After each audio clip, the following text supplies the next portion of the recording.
ये खबर KR मंगलम university द्वारा प्रस्तुत की गई है।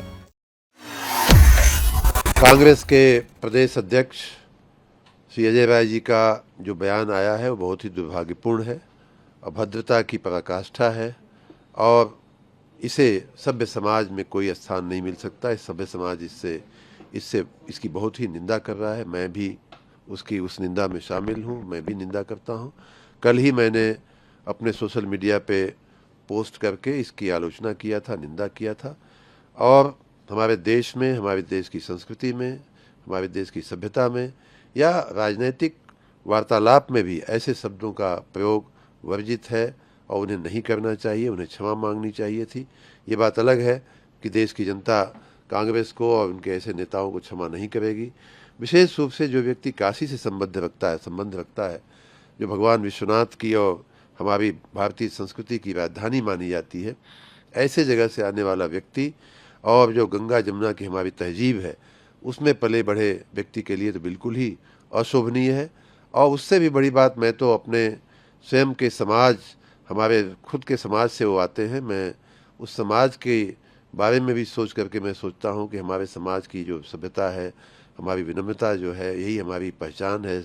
शालीनता जो है, शील जो है हमारा, जो वही हमारी पहचान है। उसको ख़त्म करने वाले अजय राय को निश्चित रूप से क्षमा मांगनी चाहिए, माननीय प्रधानमंत्री जी से भी, अपने समाज से भी, काशी वासियों से भी और देशवासियों से भी।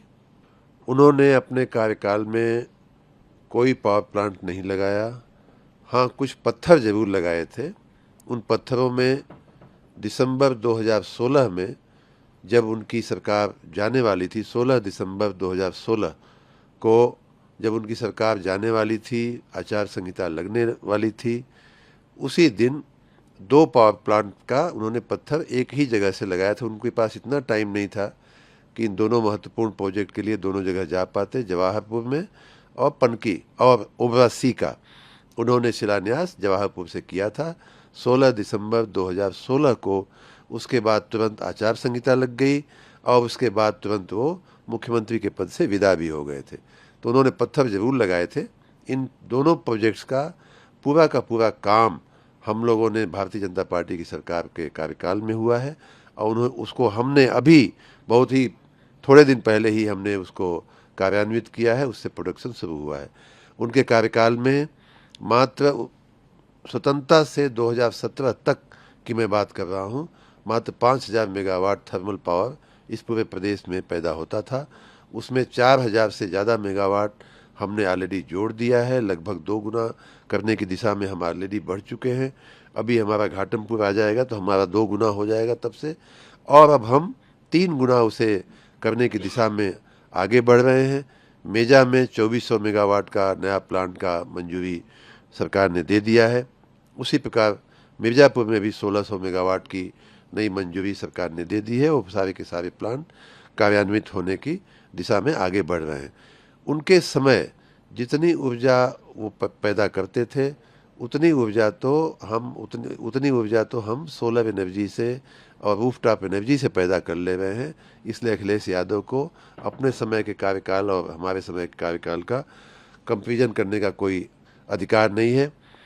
और भी अगर मैं थोड़ी तुलना बताऊं तो उनके समय के बाद उत्तर प्रदेश का क्षेत्रफल नहीं बढ़ा है, जनसंख्या भी थोड़ी बहुत बढ़ी होगी, गाँव की संख्या नहीं बढ़ी है, मजरों की संख्या नहीं बढ़ी है। फिर भी उनके समय 1,80,00,000 उपभोक्ता हुआ करते थे प्रदेश में।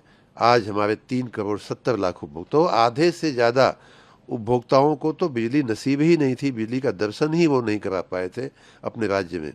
इतना ही नहीं, उनके समय पूरे प्रदेश के मात्र 1,21,000 मजरों का विद्युतीकरण हुआ था। उसमें हमने 1,70,000 मजरे और जोड़े हैं, मतलब कि 2.5 गुना उनके समय के सापेक्ष मजरों का हमने विद्युतीकरण किया है। उनके समय की जो पीक डिमांड हुआ करती थी 12,000, 13,000, अधिक से अधिक 14,000 मेगावाट, और एवरेज अगर देखा जाए तो 13,000 मेगावाट उनके 5 साल के कार्यकाल में हुआ करती थी। उसके बजाय हम लोग अभी कल का मैं फिगर बता रहा हूँ, 30,000 मेगावाट हमारी बिजली की पीक डिमांड हो चुकी है। तो इस प्रकार माननीय अखिलेश यादव जी को अपने कार्यकाल का थोड़ा हिसाब किताब देखने के बाद पब्लिक में बयानबाजी करनी चाहिए, क्योंकि ये सारे आंकड़े पब्लिक डोमेन में हैं, सबको उपलब्ध हैं, सभी को मालूम है। और उनके समय बिजली का व्यवस्थापन तो ऐसा था, ऐसा लोग कहते हैं, हमने खुद भी अपने गांव में देखा है कि हफ्ते हफ्ते लोग बिजली आने की राह देखते थे। औरतें, मुझे याद है हमारे खुद के गांव में हमारे घर पे चक्की हुआ करती थी, तो औरतें दिन सोचती थीं कि आटा पिसा लेना ज़रूरी है आज, नहीं तो अब अगले सोमवार को चक्की चलेगी, बिजली आएगी, चक्की चलेगी और आटा एक हफ्ता नहीं मिलेगा। तो ये हमने बहुत नज़दीक से इन सारी बातों को हमने देखा है, और उनके 4-4 कार्यकाल में क्या दुर्दशा उन लोगों ने बिजली विभाग की किया है। मैं बबूल की बात करता हूं तो अखिलेश यादव जी को अच्छा नहीं लगता है, लेकिन ये बात विधानसभा में मैंने बोला था कि उनके बोए हुए बबूल के कारण बिजली विभाग की दुर्दशा है हमारे प्रदेश में।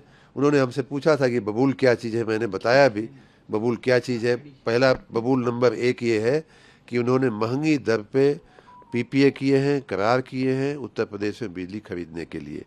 दूसरा बबूल यह है कि बिना किसी मेरिट के अंधाधुंध अपने लोगों की, अपने परिवार, अपने कुनबे के लोगों की भर्तियां किए हैं। तीसरा बबूल यह है कि हमारे कर्मचारियों की, जिनकी वो बात आजकल करते घूमते हैं, उनका पीएफ का पैसा उन्होंने घोटाला करवा दिया था, पूरा का पूरा हज़ारों करोड़ रुपया उन्होंने घोटाला करवा दिया था। इसीलिए आज बिजली कर्मचारी जो है अपनी नौकरी के प्रति आश्वस्त नहीं होता है, और उसको कहीं न कहीं उसके प्रति जनता में रोष रहता है। ये सारी की सारी समस्याएं अखिलेश यादव जी की सरकार, समाजवादी पार्टी की सरकार की उत्पन्न की हुई हैं। हम आज पूरे उत्तर प्रदेश के इतिहास में जो बिजली नहीं दी गई, वो बिजली हम आज 30,000 मेगावाट से ज़्यादा दे रहे हैं। पूरे देश में सर्वाधिक बिजली दे रहे हैं, हर गांव, हर गली में दे रहे हैं। कोई वीआईपी गांव हमारे लिए नहीं, हर गांव में हम दे रहे हैं।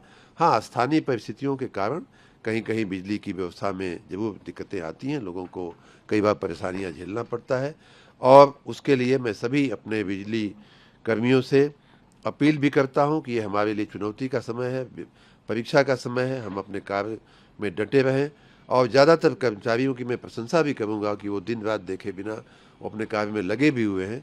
उन कर्मचारियों को मैं हिदायत भी दूंगा जो लोग सरकार को जानबूझ करके बदनाम करने की कोशिश कर रहे हैं, उनके खिलाफ सख्त में सख्त कार्रवाई की जाएगी।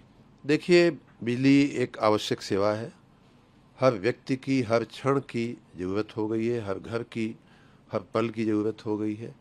इस गंभीरता को मैं व्यक्तिगत रूप से, और मैंने अपने विभाग को भी समझाने की कोशिश की है कि कोई व्यक्ति आज बिजली के बिना रहना नहीं चाहता। हर घर में एसी हो गया है, हर घर में फ्रिज हो गया है, हर घर में मोबाइल फ़ोन हो गए, तो बिजली की आवश्यकता नकारी नहीं जा सकती। और उसकी गंभीरता, संवेदनशीलता को देखते हुए हम अपने कर्मियों, अधिकारियों से अपील करते हैं कि जनता अगर गुस्सा भी होती है तो भी हमारा कर्तव्य है, हमारा धर्म है कि हम अपना संयम रखें, हम अपनी कर्तव्य निष्ठा को दिखाते हुए उन्हें हम अपनी बात समझाने की कोशिश करें, धैर्य के साथ समझाने की कोशिश करें। मुझे ऐसा लगता नहीं है कि कहीं पीएसी या पुलिस को लगाने की आवश्यकता है। बाकी कानून व्यवस्था बनाए रखना जिला प्रशासन का काम होता है, उन्हें अगर आवश्यकता होगी तो ये करेंगे, लेकिन बिजली विभाग से ऐसा कोई आदेश नहीं न है, न होगा, और न ही मैं इसको समर्थन करता हूँ। इसकी कोई आवश्यकता नहीं है। हम जनता के सेवक हैं, जनता की रोष को, जनता की खुशी को, जनता की नाराज़गी को अपने सर के ऊपर चलने वाले हम व्यक्ति हैं। और मैं ये भी मानता हूँ कि जनता और जनप्रतिनिधियों का जो फीडबैक आता है, मीडिया से जो फीडबैक आता है, उसको देखते हुए हम अपनी नीतियों को, हम अपने कार्यों को और बेहतर बनाने की कोशिश करते रहते हैं। देखिए, राहुल गांधी जी कोई पहली बार नहीं, पहले भी न जाने कितनी बार मोदी जी को गाली दिए हैं। अब चूंकि मोदी जी ओबीसी वर्ग से आते हैं, एक गरीब परिवार के माँ बाप के बेटे हैं, वो हजम नहीं हो रहा है। वो चाहते हैं कि हमारी बापमती पूरी तरह से रहना चाहिए। तो गांधी परिवार के संस्कार कहूँ या कांग्रेस के संस्कार, जो राहुल गांधी जी इन शब्दों का प्रयोग करते हैं, मुझे लगता है कि असंसदीय भाषा या फिर अमर्यादित भाषा, इसका कहीं भी कोई स्वीकार नहीं करेगा। और वही उसी तरह के शब्दों को लेकर के और नीचे तक उनकी अजय राय जी बोलते हैं, मुझे दुख होता है, अभी कुछ ही दिनों पहले जब अजय राय जी अस्वस्थ हुए थे तो इस देश के प्रधानमंत्री मोदी जी ने उनके लिए स्वास्थ्य की कामना की थी। लेकिन ये अपने अपने संस्कार हैं, मोदी के संस्कार हैं, ये है तो वो स्वास्थ्य की कामना कर रहे हैं। और एक उनके संस्कार है जो राहुल गांधी से सीख करके इस प्रकार की अपमानित भाषा करने का काम कर रहे हैं। तो मुझे लगता है कि राहुल गांधी जी हो, अजय राय जी हो, जल्दी से जल्दी सार्वजनिक रूप से माफी मांगना चाहिए। और माफी नहीं मांगेंगे तो देश की जनता इन चीज़ों को याद रखती है और समय आने पर निश्चित रूप से इनका जो हाल किया है उससे भी खराब हाल करने वाली है। देश के लोकप्रिय प्रधानमंत्री जिन्होंने अजय राय का कुशल क्षेम पूछा था, जिन्होंने उनके स्वस्थ होने की कामना की थी, जिन्होंने उनको स्वस्थ होने के लिए दुआएं दी थी, दुआएं के बदले में गाली, किस तरह की संस्कृति में जी रहे हैं ये कांग्रेस के नेता। देश के लोकप्रिय प्रधानमंत्री को जिस तरह की गाली दी है इसका जवाब देश की जनता देगी। अजय राय के खिलाफ मुकदमा दर्ज हुआ है, उन पर घोर आपत्ति है उनके बयान पर, उन पर कार्रवाई तेज करनी चाहिए। देखिए, देश की जो आज इकोनॉमी है उसको देखते हुए सरकार निर्णय ले रही है और पूरे दुनिया में सबसे कम बोझ अगर किसी देश में जनता पे डाला गया तो भारत है। पूरे दुनिया में तेल, डीजल, गैस के दाम करीब करीब डबल हो गए हैं।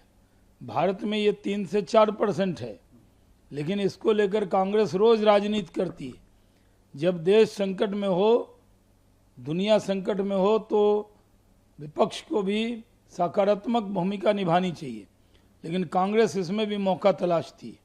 देखिए, अमेरिका के विदेश मंत्री मार्को रूबियो यहाँ पे आए हैं और बहुत खुशी की बात है, अमेरिका और भारत के रिश्ते बहुत मजबूत हो रहे हैं।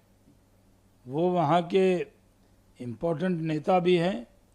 भारत और अमेरिका के रिश्तों में इससे गर्माहट आएगी और इससे दुनिया के कई संकटों पर उनके साथ बातचीत होगी। और उनका लंबा दौरा है, क्योंकि वो पहली बार आ रहे हैं, उनका ज़बरदस्त स्वागत हुआ है। अखिलेश यादव बीजेपी की संपत्ति के बारे में पूछ रहे हैं। अगर समाजवादियों की जांच हो गई तो क्या होगा? पहले अपना हिसाब किताब दें, फिर बीजेपी से पूछें। देखिए, बिहार में कानून का राज है। सम्राट चौधरी जब से मुख्यमंत्री बने हैं, उन्होंने अपराधियों के खिलाफ पूरी छूट दी है बिहार पुलिस को। और बिहार पुलिस कोई जाति पूछकर गोली नहीं चलाती। बिहार पुलिस अपराधी पर गोली चलाती है। जो गोली चलाएगा उसकी जाति पूछने का समय भी नहीं होता है। और उसमें अगर लोग मारे जा रहे हैं या इनकाउंटर हो रहा है, किसी को गोली लग रही, गोली के बदले, उस पर जिस तरह तेजस्वी यादव राजनीति कर रहे हैं वो दुर्भाग्यपूर्ण है। बिहार सरकार जात पात धर्म देखकर कोई काम नहीं करती, बल्कि अपराध और अपराधियों से जैसे निपटना होता है वैसे निपटती है।